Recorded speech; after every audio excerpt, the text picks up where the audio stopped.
बिहार में चुनाव होने जा रहे हैं और चुनाव से ठीक पहले बिहार में क्राइम रेट बढ़ता जा रहा है। एक के बाद एक बड़ी घटनाएं सामने आ रही हैं। लॉ एंड ऑर्डर की स्थिति अचानक बिगड़ रही है। पुलिस पर हमले के बाद बिहार की सियासत भी गर्मा गई है। अररिया और मुंगेर के बाद भागलपुर और मधुबनी में भी पुलिस टीम पर हमला हुआ। भागलपुर और मधुबनी में पुलिस टीम पर पथराव हुआ। दोनों ही जगह पर पुलिस विवाद को सुलझाने लगी थी, लेकिन उस पर ईंट और पत्थर से हमला हो गया। भागलपुर में हुए हमले में पुलिस सब इंस्पेक्टर, 2 सिपाही और चौकीदार घायल हुए हैं।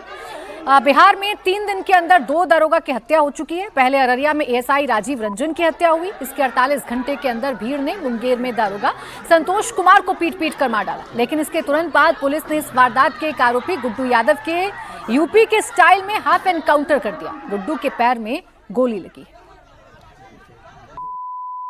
अपराधी बेलगाम हो रहे हैं। सरकार के लोग जो है पूरी तरीके से सोई हुई सरकार है। मुख्यमंत्री अचेत अवस्था में है और गैंगरेप हो, किडनैपिंग हो, डकैती हो, शोरूम की चोरी हो, बैंक की रॉबरी हो, हत्या हो, लगातार जो है, या पुलिस वालों की हत्या हो रही है। तो ये स्थिति जो है बिहार की बड़ी नाजुक हो चुकी है। गृह मंत्रालय भी नीतीश कुमार जी के पास है। अब इनसे चलाया नहीं जा रहा। प्रति एक दिन जो है 200 लोगों की हत्या जो है हर एक दिन जो है हो रहा है, लेकिन जो विक्टिम है उनके परिवार के लोगों को न्याय नहीं मिल रहा है। हर हाल में एक्शन होगा और ऐसे मानसिकता के लोगों को बख्शे नहीं जाएंगे जो इस तरह के प्रशासन पर अपने दबिश बढ़ाना चाहते हैं। आज तो बहुत हद तक माफिया पर अंकुश लगा है। सरकार ने आज बालू माफिया हो या दारू माफिया हो, लेकिन कुछ अराजक तत्व के मानसिकता के लोग हैं जो इस तरह के खेल खेलकर सरकार को बदनाम करना चाहते हैं। ऐसे लोग को चिन्हित कर करके जिस भाषा में समझेगा उस भाषा में प्रशासन समझाए। इनकाउंटर की भी जरूरत पड़ेगी, इनकाउंटर भी करेगा। आज आरा के अंदर हम प्रभारी मंत्री थे, हमने मुजफ्फरपुर और आरा में साफ शब्दों में कहा है कि अपराधी जिस भाषा में समझता है, भ्रष्टाचारी जिस भाषा में समझता है उस भाषा में समझाइए। सरकार की ओर से खुली छूट है। देखिए, प्रशासन अपना काम कर रही है। जहाँ भी जो घटनाएं घट रही है उस पर तुरंत एक्शन हो रहा है। आप देख रहे हैं कि कार्रवाई हो रही है और पुलिस पूरी तरह एक्शन में है। जो इस तरह का अपराध कर रहा है उसे पूरी तरह जवाबी कार्रवाई की जा रही है। आप देखें कि अपराधी की गोली भी लगी है और मुझे लगता है कि इस तरह की घटना में सीधा इनकाउंटर करने से ही काम चलेगा, क्योंकि अपराधी का जिस तरह से मन बढ़ रहा है तो इनकाउंटर अति आवश्यक हो गया। अब यूपी वाला मॉडल बिहार में जरूरी क्यों हो गया है, सवाल ये भी है। और कानून व्यवस्था का मुद्दा इसीलिए बड़ा है क्योंकि नीतीश कुमार जब पब्लिक अपीयरेंस देते हैं तो 20 साल पहले के जंगल राज को याद दिलाते हैं, लालू यादव पर सवाल खड़े करते हैं। लेकिन ये जो बिहार में हो रहा है, क्या ये जंगल राज नहीं है? और इसे नीतीश कुमार क्यों नहीं रोक पा रहे हैं? क्या इसे सुशासन का मॉडल कहा जा सकता है? ये सवाल बिहार की इन तस्वीरों को देखकर खड़े हो रहे हैं। अब विजय जी, लेकिन सवाल ये भी है ना, जिस सुशासन के मॉडल पर नीतीश कुमार चढ़कर सत्ता पर काबिज हैं, उस सुशासन में ये तस्वीर तो कतई बर्दाश्त नहीं होंगी। सवाल पूछे जाएंगे, लेकिन एकाएक जैसे जैसे बिहार के चुनाव नजदीक आ रहे हैं, ये घटनाएं क्यों बढ़ गई हैं बिहार में? ये मूल सवाल है और शायद लगातार इस पर चर्चा भी हुई है कि चुनाव जैसे जैसे आते हैं तो अपराधी तत्व भी बढ़ते जाते हैं। जो विपक्ष में राजनीति वाले लोग हैं वो भी इस बात को हवा देते हैं, लेकिन फिर भी सवाल तो जो सरकार में बैठा होगा उसी से होगा ना। कारण कोई भी रहा हो, आज मुख्यमंत्री हैं, गृह मंत्री हो, और वो तो दोनों चीज़ें उनके पास हैं। मुख्यमंत्री वही हैं, होम डिपार्टमेंट भी उनके पास है, नीतीश कुमार जी के पास। तो ये सवाल खड़ा होता है और बार बार जो सवाल हो रहे हैं, तेजस्वी जो सवाल कर रहे हैं वो तो राजनीतिक सवाल है, लेकिन फिर भी सवाल हो रहा है कि क्या मुख्यमंत्री जी पूरी तरह से एक्टिव एक्शन मोड में हैं। मैं उनकी हेल्थ को नहीं ले रहा, लेकिन एक सवाल खड़ा वहाँ पर हो रहा है और ये चिंता भारतीय जनता पार्टी को भी और जेडीयू को भी हो रही है। और शायद यही वजह है कि निशांत कुमार की एंट्री हो रही है। इसलिए मैं कह रहा हूँ कि ये सवाल तो खड़ा होगा। और नीतीश कुमार जी की जो इमेज है वो तो सुशासन बाबू की रही है। तो जरा सा भी कोई बात होती है, जैसे अभी चर्चा हुई परिवारवाद को लेकर भी कि नीतीश कुमार जी ने पूरी जिंदगी परिवारवाद के खिलाफ लड़ाई लड़ी है एक तरह से, तो आज भी अचानक होता है तो ज़्यादा सवाल खड़े होते हैं उन पर। हाँ। बहुत सारे जो लोग परिवार चला रहे हैं, आज लालू जी के परिवार के सारे लोग राजनीति में, मुलायम सिंह जी के परिवार के सारे लोग MP हो गए, लेकिन नीतीश कुमार जी के एक बेटे की एंट्री भी हमारे लिए सवाल खड़ा करता है। यदि आप सफ़ेद कुर्ते में रहते हैं, झक सफ़ेद में, तो उस पर जरा सा भी छींटा लगता है तो वो सवाल खड़ा होता है। ऐसे सुशासन बाबू की जो इमेज है नीतीश कुमार जी की, उसमें इस तरह की घटनाएं एक के बाद एक, और ये एक ही घटना नहीं हुई, लगातार कुछ ना बहुत कुछ सारी होता जा रहा है। तो ये सवाल खड़े होते हैं और मुख्यमंत्री जी को देखना चाहिए कि यदि वो होम डिपार्टमेंट किसी और को दे सकते हैं, जैसे भारतीय जनता पार्टी इस समय है, सम्राट जी हैं, विजय जी हैं, या जो भी लोग हैं उनको जो लगता है या अपनी पार्टी में किसी के लिए लगता है उसको देकर, क्योंकि यदि कानून व्यवस्था खराब हुई अब तो चुनाव में लेकिन जीतना कैसे दे मुश्किल देंगे? होगा। इसी कानून व्यवस्था को तो अपनी स्ट्रेंथ बताते हैं ना। प्राचीन मेरा ठीक है, मुख्यमंत्री जी को लेकर के हम लोग तमाम चर्चा करते हैं। डीजीपी की जिम्मेदारी नहीं है क्या? होम सेक्रेटरी की जिम्मेदारी नहीं है क्या? नेताओं को तो हम सारा दोष दे देते हैं, मुख्यमंत्री ऐसा, मुख्यमंत्री वैसे, मुख्यमंत्री वैसे। अगर वो किसी को होम डिपार्टमेंट दे भी दे मान लीजिए, तो एग्जीक्यूट तो करने का काम डीजीपी का है। बिहार के डीजीपी क्या कर रहे हैं? कहीं उनका कोई बयान, कोई उनकी सक्रियता, कोई गतिविधि दिखाई पड़ रही है? होम सेक्रेटरी क्या कर रहे हैं? अल्टीमेटली तो ब्यूरोक्रेसी पे भी सवाल उठेगा ना। नेता नीतीश कुमार की तो जितनी मजम्मत कर रही है हम कर लेंगे लॉ एंड ऑर्डर को लेकर के, भाई मुख्यमंत्री जिम्मेदारी उनकी है, गृह मंत्रालय उनके पास है।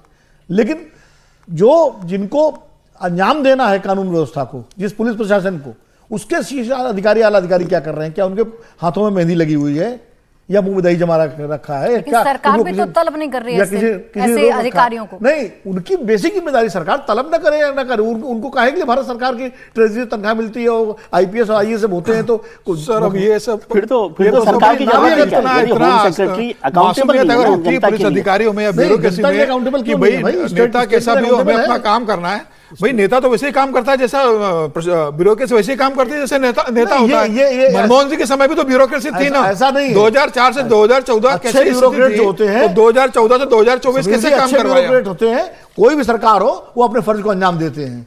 मैं अब यूपी में भी वही ब्यूरोक्रेसी थी 2012 से 2017 तक। 17 के बाद योगी के आने के बाद कैसे काम करने लगी है? बहस लंबी हो जाएगी, विषयांतर हो जाएगा। आप मनमोहन सिंह को लाके, नरेंद्र जी को, मोदी जी को लाके उनके बीच तुलना ड्रा कर रहे हो। बात ये है भी तो होना चाहिए, नेता भी अच्छी तो हो। सरकार, अब मैं उस सरकार के 20 काम गिना दूंगा अच्छे, तब क्या करोगे? और इस सरकार ये वो बहस मत करिए। सवाल ये है कि बिहार के डीजीपी और चीफ सेक्रेटरी की जिम्मेदारी है कि नहीं जिम्मेदारी? बिल्कुल जिम्मेदारी है, लेकिन जब वो उन पर काम भी सवाल नहीं उठना कर रहे, चाहिए। अभी तो ना वो बयानों में नजर आ रहे, ना कोई नेता उनके बारे में बात कर रहा है। हर्षवर्धन जी, तांत्रिक व्यवस्था में ये बिल्कुल दुरुस्त बात है। हम तो दरोगा को भी जवाबदेह ठहरा दें, लेकिन ये होता है क्या? हम अभी तो देख रहे थे ना तेज प्रताप ने किस तरह से उस सिपाही को अपमानित किया। और हम हर बात पर जब श्रेय देंगे तो भी मुख्यमंत्री को देंगे, जब अपयश आएगा तो भी मुख्यमंत्री को आएगा। डीजीपी होगा, होम सेक्रेटरी होगा, ये दूसरे लोग हैं, ये क्यों जो जनता द्वारा चुने गए प्रतिनिधि हैं वो दबाव क्यों नहीं डाल पा रहे? ये डिबेट होगी।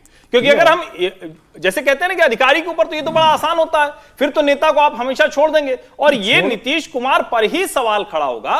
ये बार बार ये सवाल खड़ा हो रहा है कि क्या पिछले कुछ समय से तो उसका दोनों पहलू, एक पहलू ये कि चुनाव आते ही क्यों बढ़ता है तो उसको देखना होगा, लेकिन अगर भीड़ इस तरह से पुलिस पर हमला कर रही है तो निश्चित तौर पर राजनीतिक इच्छा शक्ति दिखानी होगी।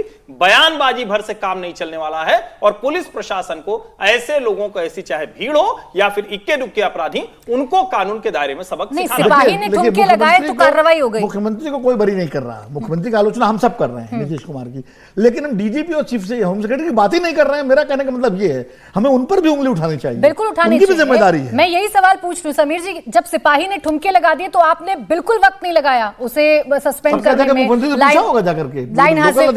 लाइन हाजिर करने में। अब जब इतनी बड़ी बड़ी घटनाएं हो रही हैं तो क्यों अधिकारियों को तलब नहीं कर रही है ये सरकार? क्यों डीजीपी का जिक्र नहीं होता? क्यों बड़े बड़े अधिकारियों का जिक्र नहीं होता? ये एनकाउंटर की बात तो कर रहे हैं, ये कह तो रहे हैं हम बहुत सख्त हैं, लेकिन वो सख्ती दिखे तो ग्राउंड पर, घटनाएं रुके तो। सख्ती तो तब दिखेगी ना प्राची कि जब डीजीपी को पता होगा या होम सेक्रेटरी को पता होगा कि इस तरह से अपराध हो रहा है तो मुख्यमंत्री मेरी गर्दन पकड़ लेंगे या मुझे तलब कर लेंगे या मुझे हटा देंगे, किसी और को डीजीपी बना देंगे। उनके मालूम है कि मुख्यमंत्री को पता ही नहीं है कि उनके पास गृह मंत्रालय है, वो पूछेंगे ही नहीं।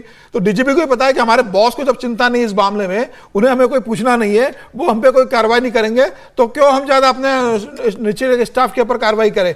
तो जैसे ऊपर अधिकारी मंत्री लोग बैठे हुए, जैसा मुख्यमंत्री है, जैसा गृह मंत्री है, वैसा ही अधिकारी व्यवहार करता है। उनसे किस तरीके से काम करवाना है? क्या नीतीश कुमार ने डीजीपी को और होम सेक्रेटरी को बुला के पूछा कि ये क्या घटना हुई, क्या हुई है? क्या नीतीश कुमार का बयान आया कि मैंने पुलिस प्रमुख को बोल दिया है, चेतावनी दी है कि अगर ऐसी घटना घटेगी तो आपको हटा दिया जाएगा? नीतीश कुमार का एक बयान नहीं आ रहा है। उप मुख्यमंत्री जो भारतीय जनता पार्टी के विजय सिन्हा, वो बयान दे रहे कि भाई होगा तो एनकाउंटर की जरूरत पड़ेगी। तो नीतीश कुमार का तो कोई बयान नहीं है, नीतीश कुमार को कोई लेना देना नहीं। समीर जी, यूपी मॉडल यहाँ लागू करने की बात कर रहे हैं, लेकिन क्या सिर्फ एनकाउंटर कर देने से, क्या सिंबॉलिक कार्रवाई कर देने से रुक जाएगा सब? यूपी मॉडल क्या लागू हो जाएगा बिहार में?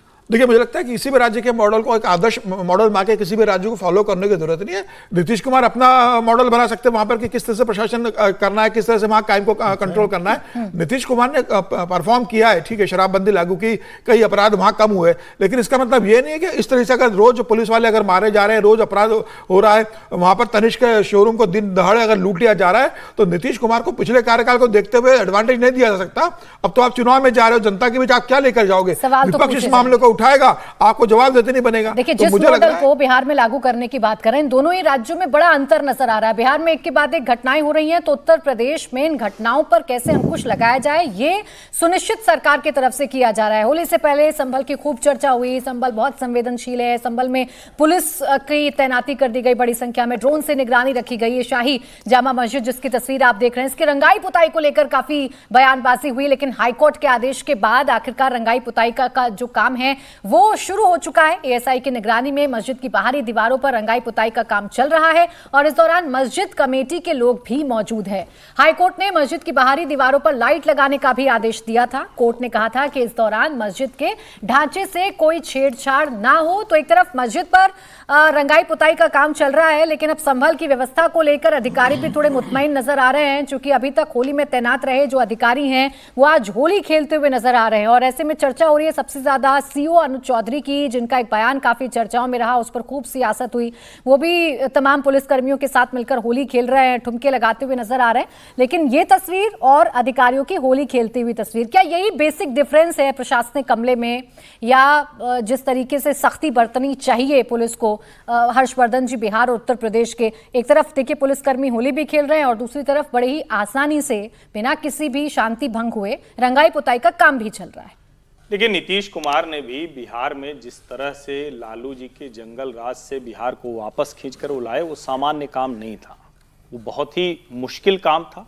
जब योगी आदित्यनाथ आए तो यहां भी हर जिले में संगठित अपराध का, बिहार जैसा नहीं लेकिन लगभग उसी के आसपास का यहां भी काम था। दोनों बहुत अच्छा किए।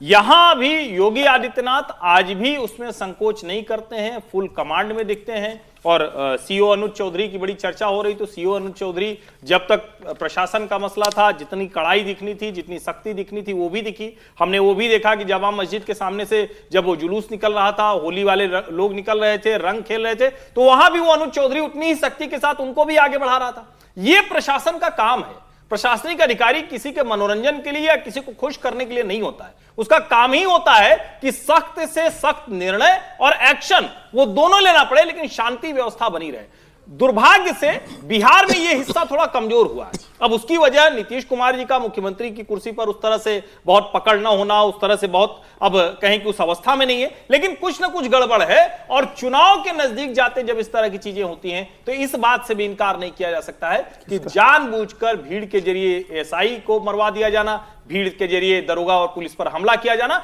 यह सब उस जंगल राज की पुनरावृत्ति के संकेत है। लेकिन जवाबदेही तो मुख्यमंत्री नीतीश कुमार से ही मांगी जाएगी। एक सेकंड, देखिए ये बात सही है कि जो जवाबदेही नीतीश कुमार की ही होगी, लेकिन ये जिम्मेदारी भी सरकार की ही है कि जैसा कि हमारे मित्र हर्षवर्धन जी ने इशारा किया कि कोई राजनीतिक साजिश हो सकती है इसके पीछे, तो उसकी जांच की जिम्मेदारी भी उन्हीं की है। जांच कराइए, सरकार आपके पास है, एजेंसीज आपके पास हैं, केंद्र सरकार भी आपकी है, तो सब मिला के आप कराइए जांच। और जहां अगर कोई इस तरह की राजनीतिक साजिश का पता लगता है तो उसके खिलाफ एक्शन लीजिए, उसको एक्सपोज करिए। खाली कहने से नहीं बनेगा कि कोई आप किसी तरफ उंगली उठाएं किसी राजनीतिक दल की तरफ। तो ये भी जिम्मेदारी सत्तारूढ़ दल की है, नीतीश कुमार की भी है, और उसमें जो भागीदार भारतीय जनता पार्टी है उसकी भी है, क्योंकि आधे से ज्यादा मंत्री तो उसके हैं। सरकार में आज भले मुख्यमंत्री नीतीश कुमार हो, लेकिन बिग पार्टनर जो है वो बीजेपी है।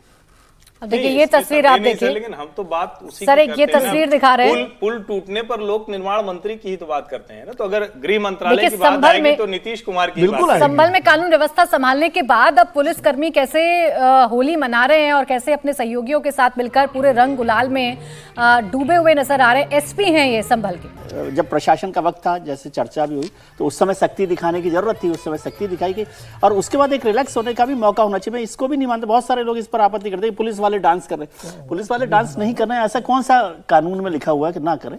ऐसा मौका है तो ठीक है, अच्छी बात है।